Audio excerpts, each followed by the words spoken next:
কই মশাকে আজ সকালে রক্তদান করলাম। হ্যালো বন্ধুরা, সকলে কেমন আছো? আশা করছি যে যেখান থেকে আমার ব্লগটা দেখছো সকলে ভালো আছো এবং সুস্থ আছো। আমরাও ভীষণ ভালো আছি। একই বৃষ্টি, চারিদিকে জল জমে আছে, মশাটা অতিরিক্ত হয়েছে। মানে কচুর ডোকা উঠাতে গিয়ে 4-5টা মশা আমার হাফ রক্ত মনে বলে কথাই আছে, খেতে গেলে তো একটু কষ্ট করতে হবে। পাটি পেটে হেঁটে আসলাম, কারণ ওই পড়ে গেলে আবার কোমর ভেঙে বসে থাকতে হবে ঘরে। কচুটাকে কলপাট থেকে ভালো করে ধুয়ে নিয়ে এসে রান্না করে চলে যাচ্ছি। আর ঘড়ির কাঁটার বাজে এখন 6:30। কাজে গেলে 1000টা কাজ বেরোতে থাকে, বলে পড়া নেই ছেলের। আর আজ আর ডাকলাম না, একটু দেরি করেই ডাকবো। পড়া থাকলে 6:30টার মধ্যে ডেকে দিই ছেলেকে। সবাইকে ডেকেই উঠাতে লাগে। আর আমি কি করি বলো তো, আমি ওই দুটো ফোনে অ্যালার্ম দিয়ে রাখি। একটাতে দিয়ে রাখি ধরো ওই 5টা, একটাতে 4:45টা, এরকম অ্যালার্ম দিয়ে রাখি। একটাতে জাগনা না পেলে আরেকটাতে জাগনা পেয়েই যায়। মাংস না, ছোটো মাছ দেখলে খুব খুশি হবে। ছোটো মাছ খেতে আমার মাংস না ভীষণ ভালোবাসে। লাউ আমাদের বাড়িতে একদমই কমানো হয়। লাউ আর শাকটা তো আমাদের কোনো দিনই হয়তো খাওয়া হয় না। ওই আমি যদি নিই তবেই। তোমাদের দাদাভাই কোনো দিন বাজার থেকে অন্য সবজি আনবে, কিন্তু শাকটা আনবে না। তো আমি এইখান থেকেই নিয়েছি, বাড়ির সামনের থেকে দোকান আছে, সেখান থেকেই নেওয়া হয়েছে লাউটা। তো লাউ ঘন্ট বানাবো চিংড়ি মাছ দিয়ে, আর লাউয়ের চোচাটা আলু দিয়ে ভাজবো।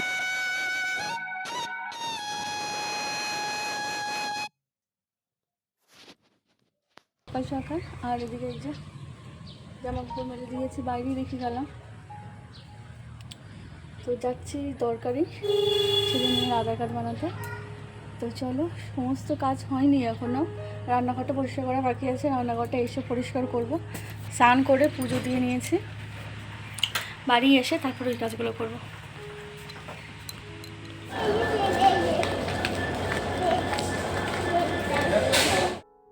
অনেক দিন পর এনজিবিতে এলাম। আগে তো 1-2টা বছর ছেলেকে আনা নেওয়া করতে হয়েছে, এই এদিক দিয়ে যাওয়া আসা হয়েছে। তবে এখন অনেক কিছু নতুন হচ্ছে। আর এখনকার এনজিবি মানে আকাশ পাতাল একটা ডিফারেন্স। এখন নতুন অনেক কিছু হচ্ছে, তাই হঠাৎ করে গেলে না যে কেউ একজন ঘাবড়ে যাবে। মানে রাস্তা এরকম হয়ে আছে। তো এইদিকে দেখো, আমরাও আবার ওই এনজিবি থেকে আবার টোটো করে আবার বাড়ি পর্যন্ত বলতে মোড় পর্যন্ত নামিয়ে দেয়, বাড়ি পর্যন্ত আসে না। তো ওখান থেকে আবার হেঁটে এসে ছেলে মেয়েকে স্নান করিয়ে ঘুম পাড়িয়ে দিয়ে তারপরে আমি আবার এই যে কাজবাজ শুরু করলাম রান্নাঘর থেকে তো শুরু করলাম। বাসন মাজা, কৌটা যা ছিল আজকে সমস্ত কিছু ডিপ ক্লিনিং করলাম। করতে করতে এখন এই দেখতে পাচ্ছ বৃষ্টিও নেমে গেছে দুপুর থেকে। আজকে মানে ওয়েদারটা ঠিকঠাকই ছিল, তবে ওই যে হঠাৎ রোদ্রু হঠাৎ বৃষ্টি, এরকম এত জোরে বৃষ্টি হলো, বারান্দাটা আমার পুরো ভাসিয়ে নিয়ে গেল। আর আমার মামাম সোনার দুজন তো আছেই, তো ওরা জল ঠল ফেলে দিয়েছিল প্রত্যেকটা ঘরেই। তো আবার সব ঘরগুলোকে ভালো করে মুছে এই যে স্নান করে এইমাত্র ঘরে এলাম। ঘরে এসে জামাকাপড় ভাঁজ করে ছেলেকে দিতে এসে আবার বাকি কাজগুলো করব। ছেলেকে দিয়ে আসলাম, দিয়ে এসেই ভিডিওটা রেডি করছিলাম, সেই সময় এলো তোমাদের দাদাভাই, আর তার সঙ্গে এলো বৃষ্টি। আর তোমাদের দাদাভাই নিয়ে এসেছে চিকেন। তো বেশ ভালোই হলো, এক তরকারি ভাত করব। এদিকে মাংসটা ভালো করে কলপাট থেকে ধুয়ে এনে গরম জলে এই যে আবার কিছুটা ভিজিয়ে রেখেছিলাম। আর মাংস কিন্তু গরম জলে ভিজিয়ে রাখলে মাংসের যে উগ্র গন্ধটা সেটা কিন্তু আর থাকে না। তো আমি ভালো করে সব মশলা ভালো করে কষিয়ে এখন আমি এই ছাঁকনিটা দিয়ে মাংসগুলো উঠিয়ে নিলাম। উঠিয়ে একটু ভালো করে নাড়াচাড়া করে এখন আমি ফেটিয়ে রাখা টক দইটাও অ্যাড করে দিলাম। দিয়ে এবার ভালো করে দেখতে পাচ্ছ মাংসর গা থেকে কিন্তু তেল ছেড়ে দিয়েছে। গ্যাসটা এই সময় আমি লোয়ে রেখে ভালো করে কষিয়ে নিচ্ছি। আরও অনেকটাই কষবে বাকি আছে। তো ভাবলাম ওখানে দাঁড়িয়ে থেকে কী করবো, আমিও চলে আসলাম এই যেখানে মুদিখানা বাজার নিয়ে এসেছে, তো সেগুলোকেই ভালো করে গুছিয়ে রাখছিলাম। আর সাবান মাসকাবারি সব আমি এক জায়গায় রাখি। আসলে রান্নাঘরে আগে রাখতাম, কী হয় বলো তো, ইঁদুরে কৌটোগুলো ফুটো করে দেয় আর সমস্ত কিছু নষ্ট হয়ে যায়, তাই এখন আমি এখানেই রাখি। হ্যাঁ, রান্নাঘরেও যখন যেটা লাগে তখন ঢেলে নিই। আর এদিকে দেখো মাংসটা বেশ দেখতে কিন্তু ভালোই লাগছে, তবে আমার ফোনে একদম চার্জ নেই। আর আজকে আমি ভিডিওটা তোমাদের সঙ্গে শেয়ার করতে পারবো কি না সেটাও সন্দেহ আছে, কারণ আমি হাফ করেছি, এখন করছি রান্না, বুঝতেই পারছো। আরও অনেক কাজবাজ আছে, তো সেগুলোকে সামলাবো না এটা সামলাবো, তো হয়তো আমার আজকে ভিডিও দেওয়া হবে না। তোমরা এই ভিডিওটা শুক্রবারেই দেখতে পারবে, কারণ যে টাইমে আমি ভিডিওটা পোস্ট করি সেই টাইমটা পার হয়ে যাচ্ছে। কাল আর ভিডিওটা শেষ করতে পারিনি, আজ হলো শুক্রবার। আজ আমরা এসেছি আবার সকাল 7:30 বাজে এখন আদার অফিসে। সকালে উঠে সকালের বাসি কাজ রান্নাবান্না ঠাকুর পুজো, এগুলো সবটাই হয়েছে। তবে রান্নার পর বাসনপত্রগুলো আর মেজে আসতে পারিনি, সেগুলো গিয়ে বাড়িতে গিয়ে করতে হবে। দেখা যাক, এখন পর্যন্ত তো খোলেনি। দেখো এত সকালেও কত, তাও 30 জনের তো পিছনে দাঁড়িয়েইছি। সকাল 7:30 থেকে এখন বাজে 3টে, মানে এতটা সময় লাগলো আমাদের ওখানে। এখানে তোমাদের দাদাভাই এই ল্যাবে কাজ করে, তো এখানে এসে তোমাদের দাদাভাই যে সকালের টিফিনটা সেটা তো আর খেতে পারিনি, তো সকালেরটা আমি বাবু ছেলে খেলাম, সবাই মিলেমিশে ওই দুবেলার খাবারটা আমরা খেয়ে নিলাম। খেয়ে দিয়ে এই যে এখন তোমাদের দাদাভাইয়ের কিছু কাজ ছিল, তো সেগুলো করলো, করে একসঙ্গেই আমরা এখন বাড়ি চলে যাব। এখন 4:45টার মতো বাসে চলবে এখন। আর এখানে যাওয়ার পথে সাউথ কর্নার থেকে নিচ্ছি আমি দোকানের জন্য জিলিপি।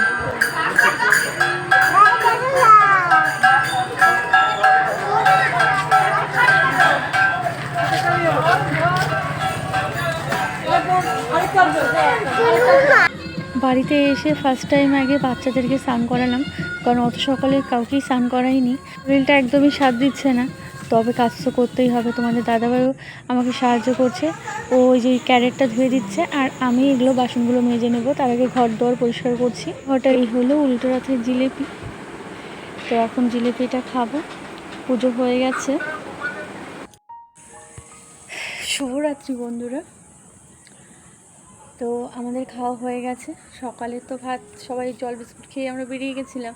সকালে কারোই আর খাওয়া হয়নি, শুধু বাচ্চাদের জন্য ম্যাগি করে নিয়ে গেছিলাম, আর বাচ্চাদের অল্প দু একবার খাওয়ানোর চেষ্টা করলাম, তবে কেউ খায়নি। অত সকালে যেহেতু খাওয়ার অভ্যাস নেই, সবাই ওই একটু একটু খেয়েই সবাই চলে গেছিলো। মানে ওটাকে খাওয়া বলে না, জাস্ট বাসি মুখে বেরোতে হয় না দেখে একটু, তো সেইটাই হয়েছে।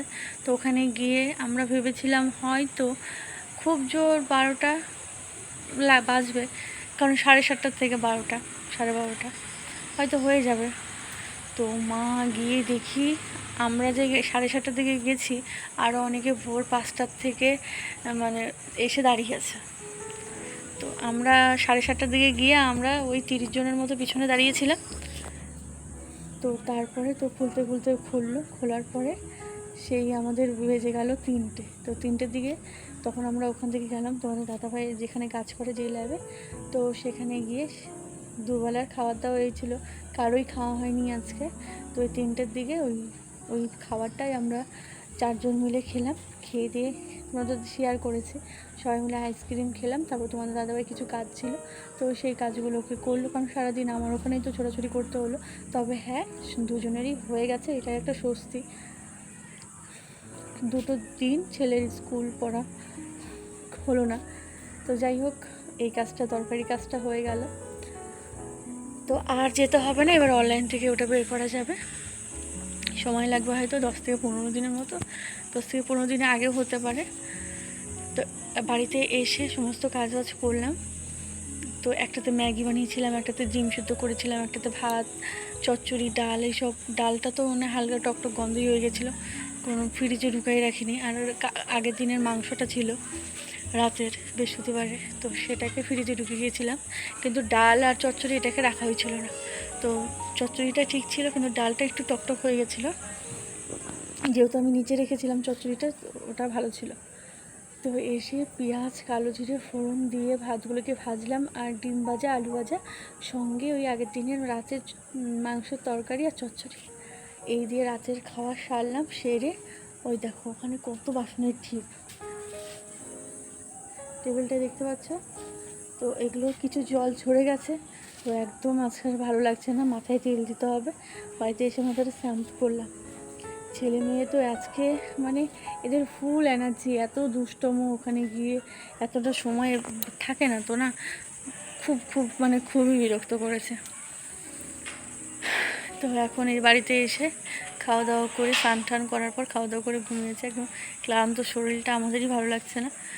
তো ভেবেছিলাম আজকে ইস্কনে যাব, তবে ইস্কনে সারাদিন আজকে দৌড়াদৌড়ি ছোটাছুটি হলো, তাই ইস্কনে যাওয়া হলো না। উল্টো রথটাও আসার সময় বেশ মেলা দেখলাম, কিন্তু থামাথামির কোনো সিন নেই, কারণ দাঁড়িয়ে থাকতে থাকতে পায়ের 12টা বেজে গেছে আমার, তোমাদের দাদাভাই প্লাস বাচ্চাদের, মানে সবার অবস্থা খুবই খারাপ হয়ে গেছে। ভিডিওটা অনেক বড় হবে, আর একদিনের ভিডিওটা শেষ করতে পারিনি, তাই শুক্র শনি 2 দিনে ভিডিওটা শেষ করলাম। তো ভিডিওটা যদি ভালো লাগে অবশ্যই লাইক সাবস্ক্রাইব করে পাশে থাকবে। টাটা, দেখা হচ্ছে নেক্সট দিন নেক্সট ব্লগে।